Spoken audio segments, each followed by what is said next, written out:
you're dancing, you don't take your clothes off.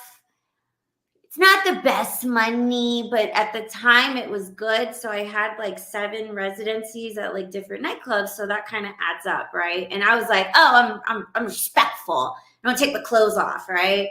But then obviously in your 20s, you're getting older and you're kind of like, well, I'm hot. I might do something to make a little bit more money. And I was going through a breakup at the time. I had a long-term relationship, and so I did something crazier than going into stripping first. I did fetish modeling. I responded to an ad for fetish modeling. And I didn't know I didn't know what fetish modeling was. I was like, oh, well, they pay a lot of money, so I'll do that before I actually like physically go to an establishment and take the clothes off, right? And then I did the shoot and I got involved with like the photographer, but I just remember I was having like a fight with my boyfriend because at the time, or we were already broken up, but we were living together. I mean, Right. Hollywood is expensive. We had a lease and we were about to kill each other. And so I'm like pissed off. I'm going to go get a tattoo. And I get a call and they're like, hey, we really like to have you. We're going to do a shoot and we'll pay $300. And so at the time I was like, oh my God, I was like $300. I was like, I'm there. And I didn't know that would like change my life forever. The gentleman, he was older, a little like more older than I was. And he was sexy, he was kind of hot. And I was kind of like, what's all this like fetish stuff? Like, I'm single. And we got involved, and then it turned very hot and very like, it was 6 months, but it was like it just got like toxic, but it was like kind of like a hot relationship going down. And then I ran away from the guy and he started stalking me. So I thought the best bet was to go dance. And actually I danced first. One of my girlfriends who makes my costumes for go-go dancing, she brought me to the strip club in LA, and I did one strip club. Which one? Bear Elegance over by the airport. Yeah. Mm-hmm. And that was the big thing. They're like, oh, it's by the airport. All the guys, that come to town go. And I danced like one night, and this girl was like, oh my God. She's like, you're too cute to be like showing everything. Go to Vegas. It's 24/7 and it's only topless. And I was like, oh. So I left that weekend and changed my life. And that was in 2014. So that was also like the same time that I joined like porn. That's another crazy story. But dancing at like Spearmint Rhino for like 10 years. And that was kind of like always like my safe haven. That's kind of helped me, survive, also be a lot more independent from my 20s. And yeah, and I have so many stories. I just went to work last night and made more stories. What was the fetish that guy had? Can you say? Well, so the fetish modeling that was particular, like he was shooting for like fetish sites. He did like a whole like, it was like a whole list of fetishes. So like when you get there, there's like all this gear, there's outfits, there was latex outfits. We did shibari rope, restraints, handcuffs. Wow. So it was like kind of like almost like fashion-ish, like there was styled gear. But it was, the gear is meant for sex. And I was experienced as far as like with my boyfriend, but not kinky at all. And we just kind of went down the list. So I was like the model, but I was kind of like, what does this do? Like, what is that? That looks fucking hot. Like, so your mind is obviously like, going and, in the shoot, we were like, you know, he's a new person. I just met. I know I was doing a job, but like we had like a synergy going. And you know, you're working with somebody and you're kind of like, oh, fuck him. Hey, real quick, Onyx and Brad, StreamYard sent me the first 5 minutes of our show. They were doing some maintenance on the site. So we started with you talking. So I'm going to introduce everybody again. Okay. We are honored. I'm Fish. That's Brad Runny Grumberg. This is Fat Fish number 62. We are honored and privileged to have Onyx Muse, stripper, porn star, mental health therapist. You have a very erect crowd right now, Onyx Muse. Hey, Onyx, I live in Las Vegas. Brad obviously is in Los Angeles. Nice. Do you think, Onyx, that you and I should bring Brad to the Green Door when he comes to town? Oh my God. Why not? I think everybody in Vegas has a Green Door experience. Actually, I know those guys. They came on my podcast and they're great guys. Really? Onyx, let me ask you a question. If I decided, you know, to pay for your services, you came to my hotel room and I said, I want to kiss you. Do you kiss or no? Or is that something you keep for yourself? I've asked really, a lot like, of girls. I don't really do like the hotel room type of thing. Oh, okay, I'm saying wherever Sure. you. I mean, if you're in the strip club. Yeah, okay. So we're in the Spearmint Rhino VIP room, and I say, "You're so pretty. You have the greatest personality. I really want to kiss you. Would you kiss this disgusting face?" Not necessarily because you're a disgusting face, but no, we don't kiss at the club. It's like, is it like the pretty woman syndrome with Julia Roberts? She wouldn't kiss Richard Gere. Is that something you keep back for yourself? That's like a personal thing, right? A little bit. Yeah. I mean, you have to understand the kissing is very like emotional. I mean, rules and regulations as a dancer working at the club, like we're not allowed to do that.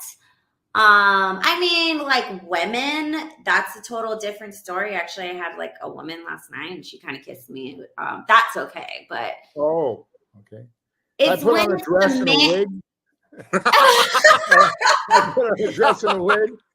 I mean, if I sat in your lap, I'd probably feel that you're not a woman. So, no, I just think that that's kind of where it's like a little too intimate, a little too personal, a little too emotional, like where, you know, people can go a little crazy. Yeah. Yeah.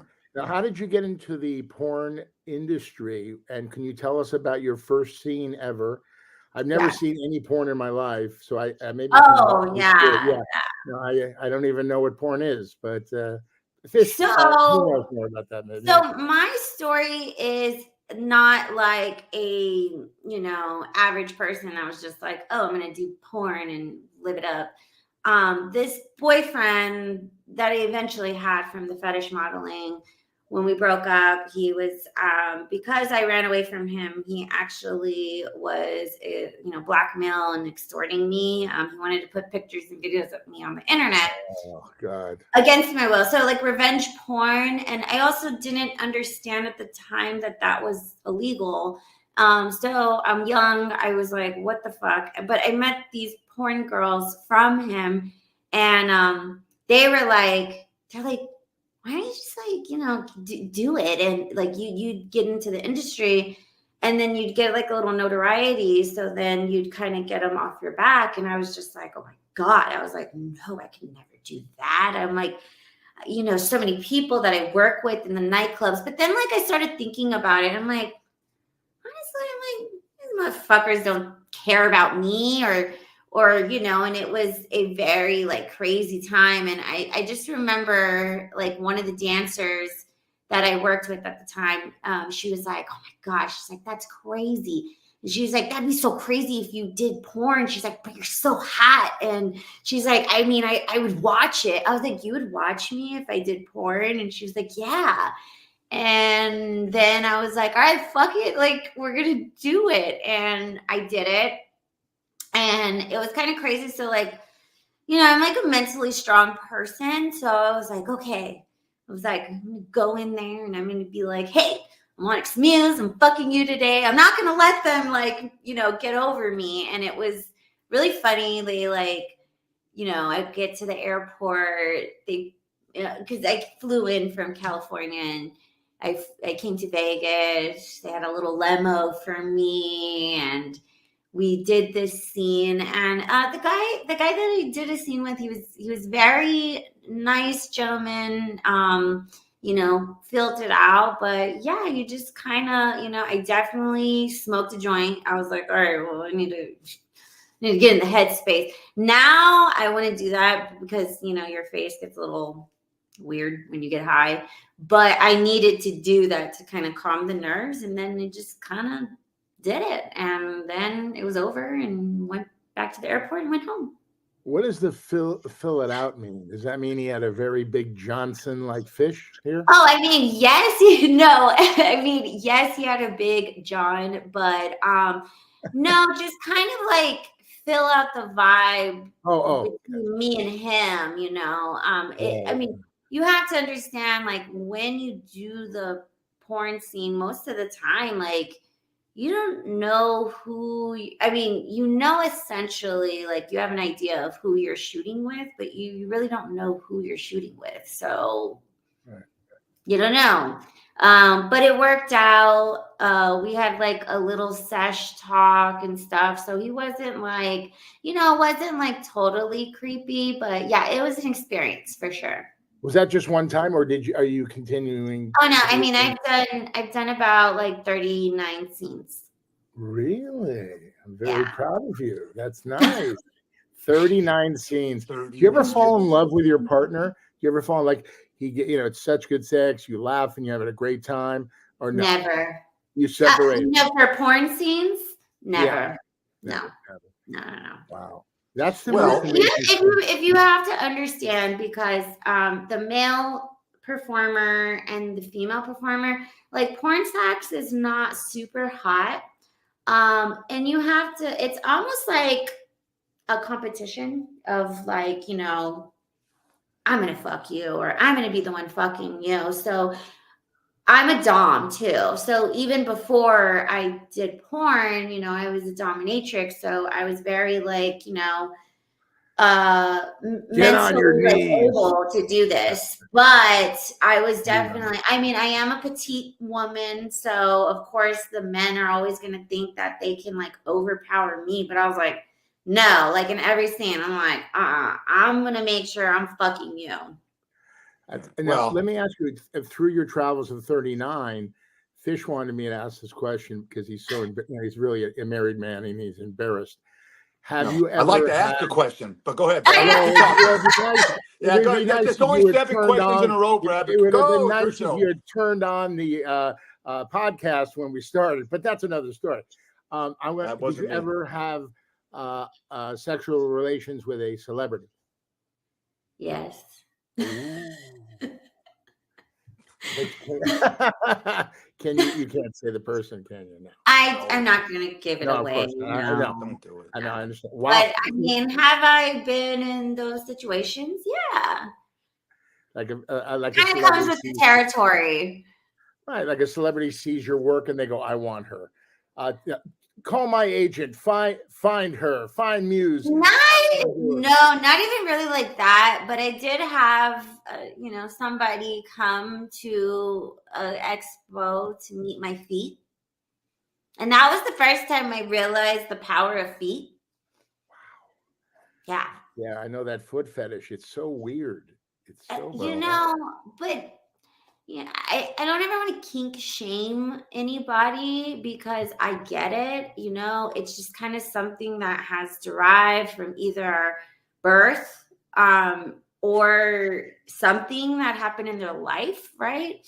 And I also understood. I was listening to another podcast, and they say sometimes men who are really obsessed with feet, it kind of starts when they're an infant and they're kind of down below, near their mother's feet, right? This guy he loves feet. When I first met him, he goes, "Can you take off your shoes?" I go, "What?" All right, I think. So he You know, has a very large foot. So I was at the strip club last night, and it's funny, like the most like random guy who maybe you're like, oh, this guy's like a normal guy. He doesn't have any weird stuff. They're into feet. They're into arches and wow. little Does he toes. suck your toes? Does he suck? No, your toes? I didn't. I mean, no, I didn't Oh, let him suck my toes. But I have had a guy get a VIP and like specifically sucked my toes. I respect that guy. Well, That's a good time in the VIP for a dancer. Sure. as we gather all this information, and we have to get Brad a defibrillator, okay? Because I swear to God, the heart's going to explode any minute. You could watch the Pat. Ooh, me too. You can catch the Fat Fish podcast live on YouTube, Roku, DBTV, and Podbeam for all listening outlets. And check the clips of Onyx Muse. We'll have them on TikTok at Fish6134. Onyx Muse, you have a podcast. Tell us about it. Yeah, I do a podcast. It's Sin City with Onyx Muse. I don't just interview women who are performers, but I do majority of those guests. I kind of interview everybody. I talk, it's about wild stories in Vegas. We talk about our life in the industry, the strip clubs. I bring on dominatrixes, just a lot of interesting people. And I just kind of humanize the performers, kind of get a little sense of like what they do and what they offer on their OnlyFans or platforms. Well, Brad is in the dominatrix. Brad likes to wear leather. He likes to be bent over and have cigarettes burned on his ass. Do you perform those kind of services? Yes, you should come to the dungeon in Las Vegas. Yes. Definitely there. I played two parts. I'm an actor as well, and I was on ER. And our scene was we came out of an ambulance with my dominatrix woman, and what happened? She put me on a hook, and I fell. I broke the hook, and I fell on her and broke her finger. And Noel Wiley, he put me on the gurney, and I had the mask on, the whole thing. That's some weird fucking shit. Let me tell you something. I had to go to West Hollywood. Mask on? I had the pop mask on, but here's the weird thing. I had to go to West Hollywood to get my, get measured, and they made it for me. I'm going to tell you, when they put that mask on me, it was so claustrophobic. I got scared. And it was really weird. And I did the scene, but it was bad. Well, that is kind of like the concept of the mask. And it's kind of like a sensory deprivation. You're kind of taking, some senses away, and you're, essentially feeling caged. And you have to think about this. A person who kind of genuinely likes this, maybe they, whatever type of life they have, they kind of want to feel caged. Now, the other and if one, you're in West Hollywood, I'm sure, that's like a norm out there. Oh, yeah. That's why they sent me there to this special place. But the other one was I was on Sons of Anarchy, and the scene was where they needed my vote to open this brothel. So they drugged me and put me on a table and brought in a trans actor. He was an actor they made look trans. Oh, okay. I had bikini brief, nipple rings, and a ball in my mouth. Can you explain that to me? What is the sensation? Yeah, so nipple rings, those are good. I mean, women, nipples are very stimulating, and they're very there's a lot of different measures of, pain or stimulation that you can have. So that's always good, and the stimulation all goes to your genitals. Yeah. Breathe, and Brad, the breathe. Bra bag is always a must for sessions. I mean, unless the the submissive, who is the one the sub is really the driver in the whole session. You have control. So if you don't consent, or maybe that's a boundary and you don't want something in your mouth, you can definitely say so. But it's another, sensory, like, taken away. Like, your mouth, you can always breathe, but it's kind of nice to fill it with something, or Joms can put panties, stuff your mouth with their panties. I had a red ball in my mouth, or like a Yeah. red, like What about a like visual. I yeah. have my ball gag that I have is like a little heart, a red heart. Oh, I like that. I like Yeah. that. You're Now, killing. You're in killing your that. Hey, in your go ahead, Brad. personal You life, go and I'll go. yeah.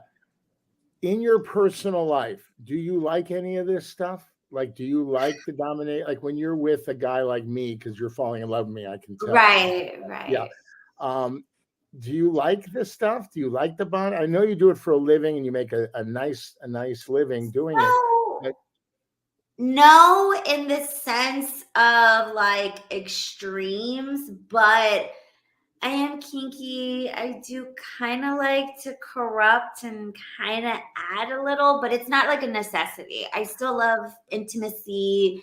I still love, passionate sex. But yeah, only if like my lover is like down to like experiment, that excites me. But it's not like, I don't have like a hard limit. Like, it's not a deal breaker. When you're at Spearmint Rhino, do you and you how long? No matter how long you've been there, do you mentor young strippers and say, and you see someone has talent, and or is there a lot of competition? You guys are competitive, like with each other. Is there anyone you really mentor and say, okay, I see this person is making this place a lot of money and helping me out? No, it's a little different because as a stripper, and especially a stripper in Las Vegas, yes, there's a lot of, well, it's only competition if you look at it that way. Really, you shouldn't really be paying attention to the other girls, but what you do is you pay attention to the guys and you kind of stay in your lane. But over time, like I will meet other girls, I will meet girls that I can at least be like, okay, those are my home girls. If there's a group and they want me to bring another girl, I'll have like girls that come in, but there's been other girls, younger girls I have, helped, assisted. I try not to get too involved because you don't want to get too wrapped up in a baby stripper, but you do want to give like some advice if they, they're good, you're working with them, they have a good spirit. I am going to start on my YouTube channel and my network where I have my podcast. I'm going to do videos where I kind of, after 10 years of doing this, I have a lot of insight of what to do. It's different scenario, like hustle tricks and stuff. So yeah, I'd like to give education to dancers because, there's always going to be dancers getting in the game. well, you look great for 10 years in this business. My God, you really Thank take care of yourself. Because like I said, I was in the business, and with the partying, the alcohol, the drugs, it really can age you. Yeah. It's a lot. And I've had to like learn how to discipline myself. Try not to drink too much, or definitely don't get it. I've never needed to use drugs or anything like that to work. Here's a But question. they're there. Yes, there's people using it. Here's a question that Fish was very intrigued about. So I'm a client. You come up to me and say, would you like to go to the VIP room? And I'll say, how much is it, right? 150 for 3 songs or $500 or whatever it is, okay? Well, they call me 20-second snacks, okay? So I'm so excited with you and another girl. I climax in 20 seconds. Is that a good thing? Do I get to reload and try again, or is it over? I mean, hopefully you have your pants on, so whatever mess you make, that's on you. And honestly, like, look, if it felt great and you had a good time, then Right. that's all we want. Okay, so it could take 20 seconds, or it can go the whole 3 songs. And then if I happen to have blue balls, as they I coined the phrase, I Right. want to go 3 more songs, that's an option too, correct? always an option. We Always always an want to option keep to spend more going. money. Yeah, yeah. I mean, who wants to stop right Do you away? take IOUs? If I run out of money, do you take IOUs? No, you just get kicked out. If the card or the money is not there, the bouncers know what to do. I just say that I know John Hyatt and that he'll pay my tab. Yeah, hopefully. Yeah, sure. Yeah, I'm good not luck with sure that. about that. Yeah. You know, As long as he's I'm on a his bartender. name. I'm a bartender, Onyx Muse, and I was telling in a rehearsal that I have such pay homage to you to your industry because I'm a graveyard bartender, and I get a lot of strippers coming in when they get off work at 3 or 4 in the morning, telling Brad they just want to be left alone. And my Yeah. job, and they want to eat and they drink and they gamble and they're great tippers. They tote great, not a conversationalist. And my job is to keep all the other idiots away from it. It's good to have great, but I know the people in your industry, and after the 8 hours of working and groping, and you know what you are? You're actresses. That's what you are. Yeah. You're selling sex, and you put the great facade on of hey, my name is, and you get these guys to throw money at you. I love it when you come in because bring all your friends because it's great. I don't have to do anything, and I make money. Yeah, like we sell a fantasy, and sometimes like after like for our club, like we have to be there for 6 hours, but you could stay. Our club is 24/7, so sometimes girls we like stay till like it's a real good night. We'll stay till like 8, 9, 10 in the morning. Wow.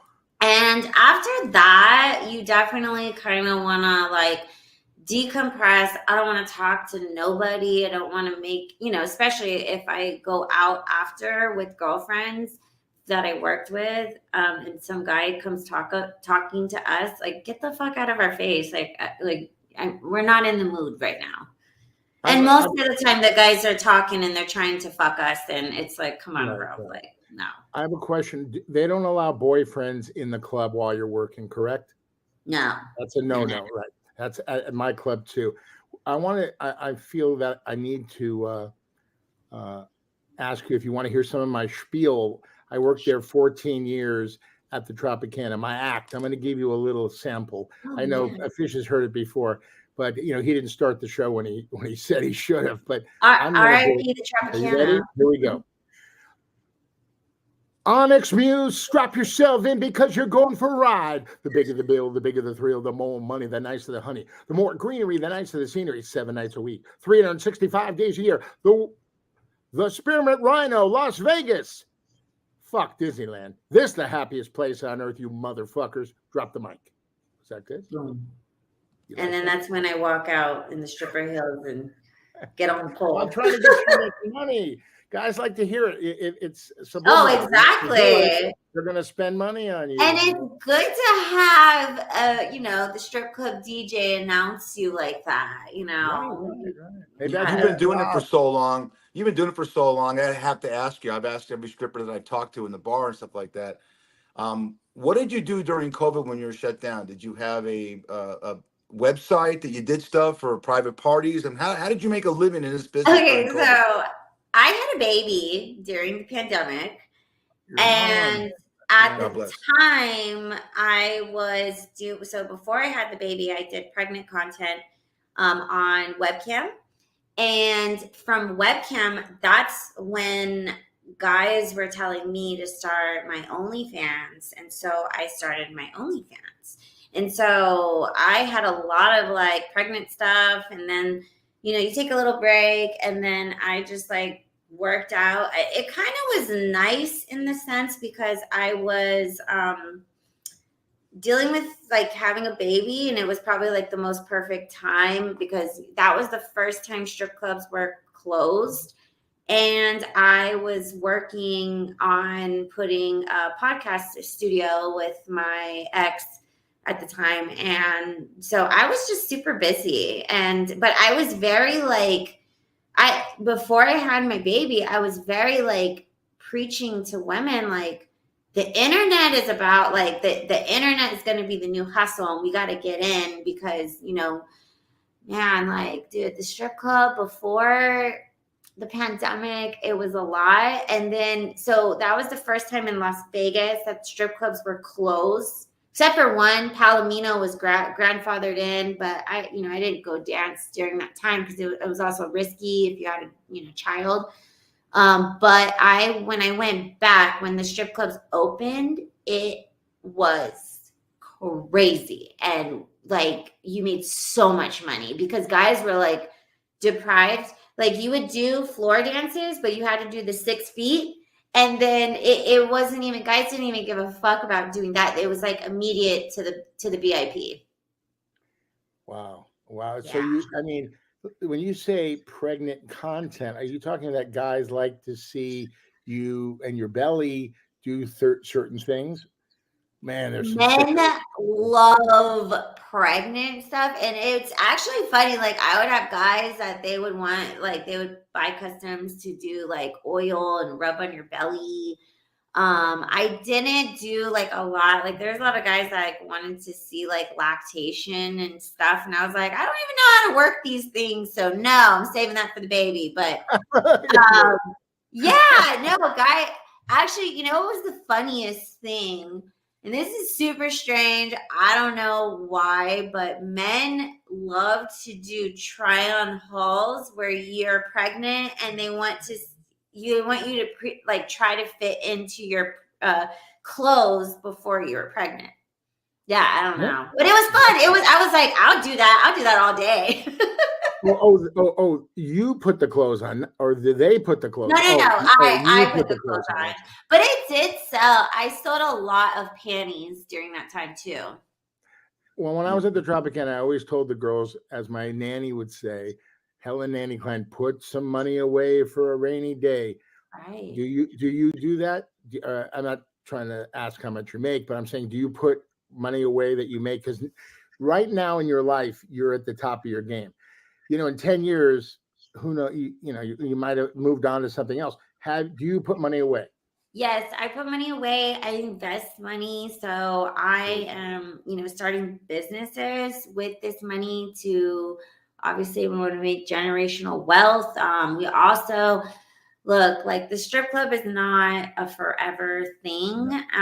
It's great for this time being, but you want to be smart and you want to, I wish I told my baby stripper self, like, hey, those kind of stupid shopping trips, maybe not have had those, but over time you learn. And like right now I'm starting my e-commerce lingerie line because I'm learning that, like, wow, I spend a lot of money on lingerie.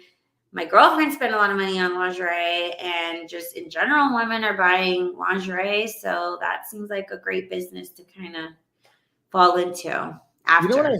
You know what I hate about the business that I was in, I still am, you're in, is when the customers like meet some girl and it doesn't work out for some reason. Oh, she's just a fucking whore. Right. I go, wait a minute, sir. You're the fucking whore. You're the one who paying the money, you asshole. And that really bothers me because you girls have lives. You have kids. You go to school. You're trying to better your life. It's a job. It's a job. And I really take offense to that. And I used to get in my friend's face. I go, what the fuck are you talking about, man? These girls are real girls. These guys, there's a lot of like toxic masculinity and entitlement now, and men feel that because they have the money and maybe also too, they don't know how to deal with rejection. And they don't think about that. They don't think that yet. Like, there's a lot of guys, and I'm sorry that you guys do this, but you guys fucking go in there and think that this is the dating game, and like, they don't want to do the VIP, but if you just give me your number, we hang out. Like, excuse me. First of all, I don't know if you're a serial killer. There's no security out there, and the magic happens here in the club, not out there. I'm not putting myself at risk. And there's been a lot of stories of girls who do that because there's like a desperation, or they can't deal with the fact that, like, just you try to go to everybody, and not all your days are going to be good days. So some guys in their ear, and then they do it, and sometimes it turns out bad. Right. It happens. I told Fish this. I went to the Palomino. I went to the tour with the great John Hyatt. He took me on the World Strip Club Vegas tour. We started at Palomino, and I met these two girls from Utah.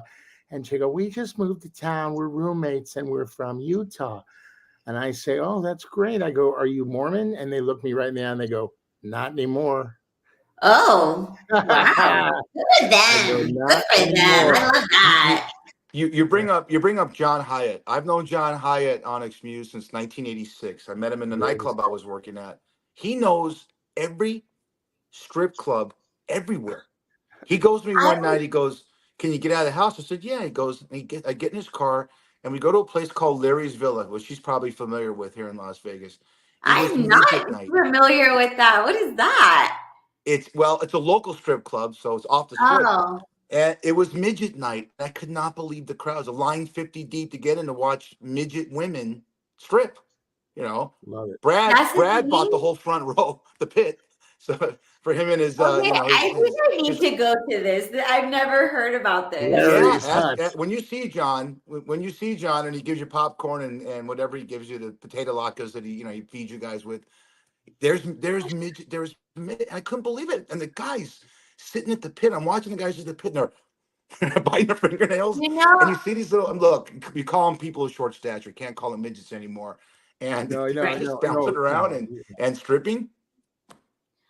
Yeah. You can do everything you want in Vegas, Brad. You don't have any midget strippers in Los Angeles. You just said it again. Little people. I've gotten calls for bachelor parties, and people have asked me if I had midgets, and I'm like, where do you find those? They're everywhere. Oh my God, that's great. I have male midget friends or little people. I don't know. It's little people. The correct vernacular is little people. Okay. Little people. Whatever, all respect. Sure. I had a guy who he used to work like Beecher's Madhouse, where he does a lot of the other shows, and it was so funny because I asked him, I was like, do you know any like strippers? And he's like, you pay me $500. He's like, I'll go do it. And I was like, no, they women. Oh my gosh. I know a guy that loves to find a girl at a strip club. Then he calls this other guy, and he gets a little person to join him in a threesome. That's his, that's his fetish. That is a kink. Want to know the guy's name? I will say it. It's somebody you know. Me. That's me. You do? Is that your kink? That's my fetish. Yeah. No, I mean, I'm just teasing, but I love everybody. I have a lot of little people friends. I have a lot of people. I just love everybody. Gay, straight, everybody. I just love. This is how I live my life. Positivity and love. That's it. And you know what? If it involves a little person, if they get your boner up, you know what? That's love. Oh my God, exactly. I watched the little person get his boner up too. It's a whole fetish thing. Oh, I got a lot of problems. But anyway, I don't think I've ever watched that, but Game of Thrones, I was like, oh, this is I should turn away, but I'm gonna keep watching. Peter Dinklage. That's the actor's name. Oh, yeah, Peter Dinklage. Yeah. Peter Dinklage, yeah. Good actor. And I was like, wow, give it up. You know what? They're getting grown. There's a comedian, I want to say his name was Brad Williams. I think Brad Johnson. He's a comedian. He's a little person. Yeah, and his wife is a normal lady. He's hilarious. I saw him at Jimmy Kimmel, and God, he's hilarious. Oh, he's hilarious. He talks about it, he goes, yeah, I got a tall person. I know. His wife was pregnant at the time. Oh my God. Can you imagine them having sex? Oh, it's like the picture goes in mind, and then you're just kind of like, yeah. Maybe I should. How does that work? Shaquille O'Neal, Onyx. Shaquille O'Neal, a famous basketball player, 7'2", and his wife was 5'1". It's impossible to fit. Maybe as long as he's laying down. He has to be. Yeah. You I had can't a great go. You can't But go. then There's it's no kind way of you go like missionary on how that. like does she take all the phallus? Does she have like a lot of you Onyx gotta have a Muse. Here's lot a of story. stomach. Here's a story Do the from my math. club, the Hollywood Tropicana. I'm working one night, telling my jokes, bringing out the girls, auctioning them off to wrestle. And this little person comes in and he can't even get up on the stool. I had to help him get up on the stool. Okay. Oh yeah. But I'm like that. So then he starts heckling me, calling me a fat ass and all this shit. And I'm looking at him. I go, wait, buddy, you're making fun of me. Have you tattoo? Let me tell you something, tattoo. You better shut your fucking mouth. And it was so funny. It was all in good fun. We went back and forth. So then I had a friend who was in the porno industry, and he used to come in all the time. And he said, "You're friends with that little guy?" I go, "Yeah." He goes, "Oh my God, we should do a porn with him." I go, "What?" He goes, "Yeah." And I asked him, I go, "Do you want to do porn?" And his name is Manchild. I go, "Manchild, you want to do porn?" Man, And he child. says, "Are you kidding me? That's my dream." I go, "Okay, I'm going to set you up with my buddy." And he did a porn called Tiny's Big Package. Okay, that Oh was the name wow. of the porn. Oh my God. For research purposes, I had to watch it. Research purposes, Of yeah. course. Yeah. To make sure everything was safe on the set. Unbelievable. It's basically Manchild was cheating with the guy who helped him get in the porno's wife in the bit. And he was under the covers, and then all of a sudden my friend finds him under the covers, and they get in a fight. He storms out, but then he ends up having sex with the wife. And it was a beautiful Wow. love story about Yeah. but it was unbelievable. I had to be on the set, for research purposes. But I've seen a lot. I've done a lot. I'm very blessed because I love everybody. And I'm telling you, you're so open and you're so transparent. Thank you. I mean, people want to Yeah. hear your stories, right, Fish? Yeah. Absolutely. I Talk. mean, Give us your podcast again. my podcast is Sin City with Onyx Muse. You could go on YouTube at Sin City with Onyx Muse. You could find my previews there. And I will be having I'm adding all my episodes on from a network because that's like a new network that I'll have it. It'll be on it's a View It channel. And you could check it out from my Instagram, Onyx Muse XO. We also have a segment on our show. We want to ask you a question. When you were growing up in Riverside, California, what was your first job? Not, of Oh, course, stripping or what was your first job? Did you work at McDonald's or Burger King or what? I was a sandwich maker at Quiznos or sandwich artist. Quiznos. Oh, Love Quiznos. Quiznos. Quiznos. Nice. Oh my Yeah, God. that was a great job. And it was really funny because I remember like the girls that were like training me, they trained me wrong. They were trying to get me fired. And then like the boss was like trying to fire me. And I did cheerleading at the time. So you try to say like they were like, oh, I didn't come in at a time, but I had given him my availability. And I was like, I'm gonna report you to the EDD because I gave you my availability and you can't fire me. And so then he actually got me hired at like another Quiznos kind of in a different part of the city. And so I was working at two Quiznos at the time and I was like 16. And that happened to be the fetish guy that you had. No, later on. I mean, No, I'm kidding. I'm joking. hey, look, I mean, maybe he did have a fetish. I don't know. Were you in high school? Were you were a cheerleader? Were you popular? Were you a nerd? Did you get good grades? I was a cheerleader. I was definitely I got good grades and then I kind of, the cheerleaders really got me involved with like the parties and then I had like a football boyfriend and then that, he cheated on me with another cheerleader and stuff. So I had a little like angst, but by the time I got like to my junior year, I had to like fix it up. Otherwise I wasn't getting graduating because I was always ditching and we were going to parties. So I was very popular, but I was like, I mingled with everybody. I had little like nerd friends, I had rock friends, I had a little bit of everybody. That's so cool. And so you had a good experience in high school. I had a pretty good experience, yes. But I was also, I'm not the person I am now. Like I was still a little bit introverted, but I still was like a person that I was adventurous and I was very social butterfly and I wanted to like, be around everybody. The last question is, did you ever, while you were performing in the club or wherever, all of a sudden the guy goes, Onyx, it's me, Eric. Don't you remember Yeah. me? Yeah, it's happened. It has? Oh, How do you it handle it? happened. Yeah. Well, also too, like I have friends from like my high school that, they'll find my social, like, Instagram, and they've specifically came to my strip club and they got lap dances from me. And yeah, it was kind of weird. And then, they've expressed that they had a crush on me in high school or whatever. And I was like, really? I was like, you never talked to me. Oh my gosh, that is cool.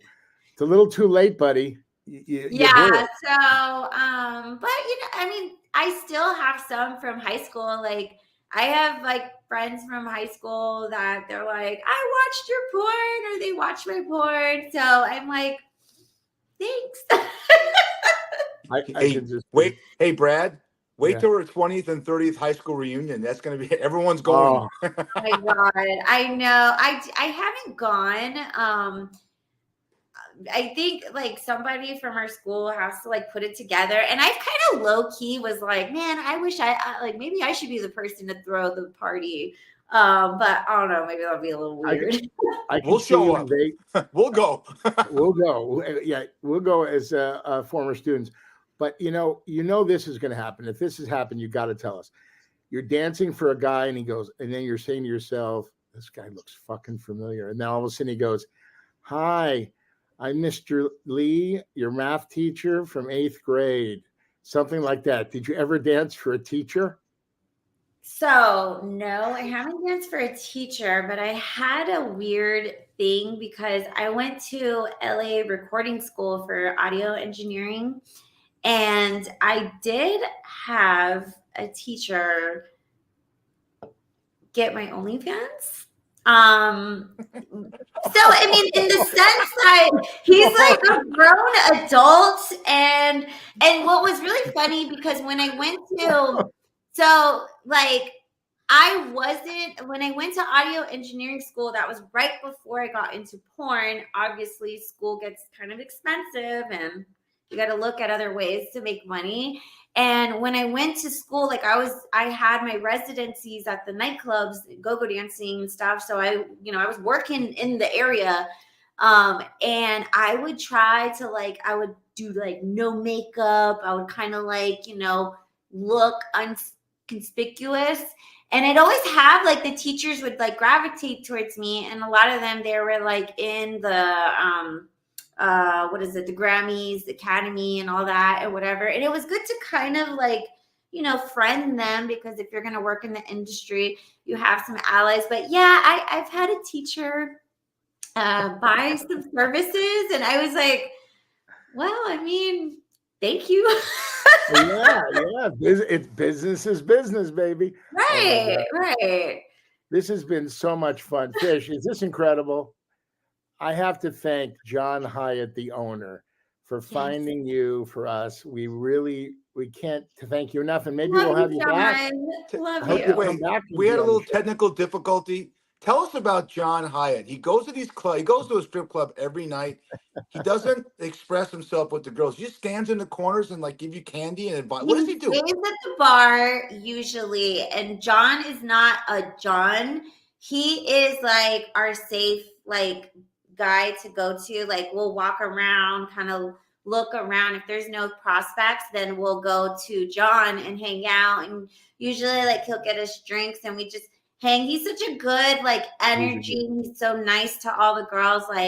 He's our John. Yeah, what you see is what you get with John Hyatt, and he is all those things and more. Let me tell you about John Hyatt. 30 seconds. He connects us with really good people. He'll always introduce us to good friends. Let me tell you what a great guy he is, Brad. He got COVID and he's sending me pictures of all the girls at the strip club that brought food to his house. He lives on the northwest side of Las Vegas.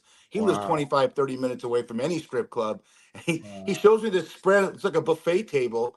And he's sitting there in his bed with the mask on. And all these girls are feeding him. And I said, that's my kind of guy. Yeah, he would do the same for us. He's so friendly. Like, we love him. Yeah, I tell you, they wave him in. I went with him, and the security just waves him in, and then looks back at the cashier. He's good. Let him in with all his friends, no problem. And it's just it's unbelievable. He is like the owner, and but he doesn't misuse that. Going in, you know who I am, or give me a free dance, or no. He's not arrogant. And he would never be like, "Hey, girl, let me see your tits" or something. Like, he's not like that at all. Like, that's why we love hanging out with John. But sometimes he does bring friends that, like, we'll get some dances out of them. By the way, all those friends are from Central Casting. He pays them to be.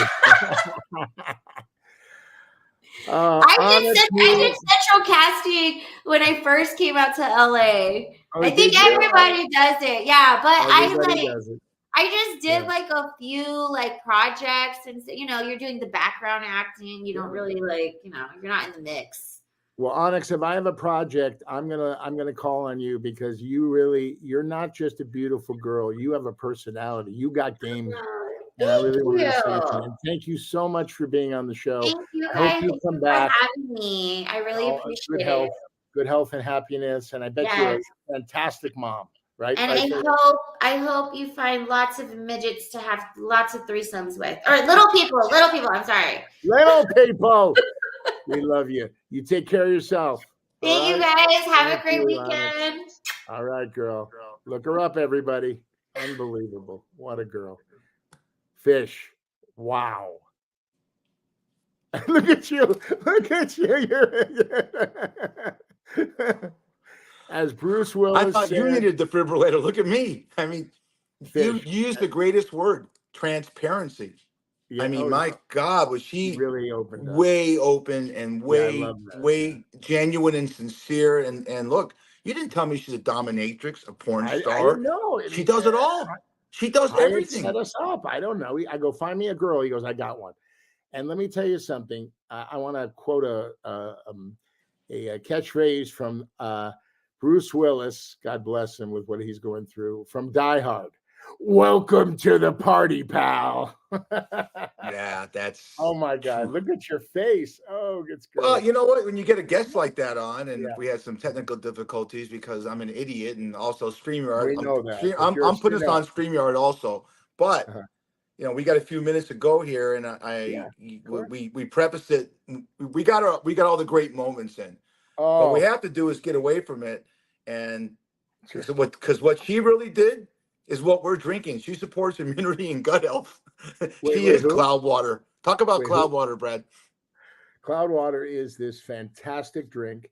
Mark and Barry, friends of mine, they came up with this, and it's been around for, I guess, a couple of years. It is the best tasting seltzer on the market. Okay, this is the one you buy. This is the one that you go to their website, cloudwaterbrands.com. They have all the flavors. And please use our friends and family discount, FATFISH20. FATFISH20 will get you a percentage off. Get yourself a case. It's good for you. Look, I'm drinking something good for me. Can you believe it? I have this with an In-N-Out double, animal style. It's so good.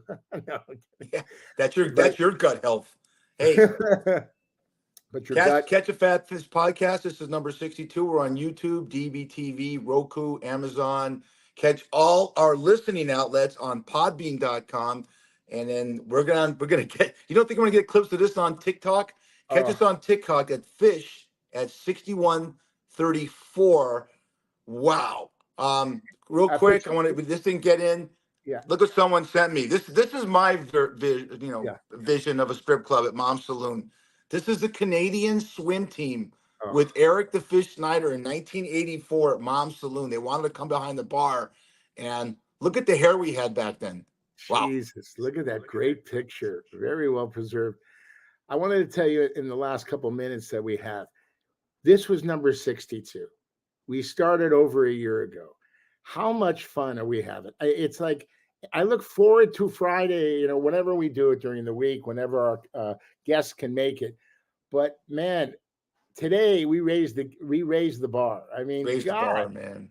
Yeah, it's so much fun to hear people's real truth. And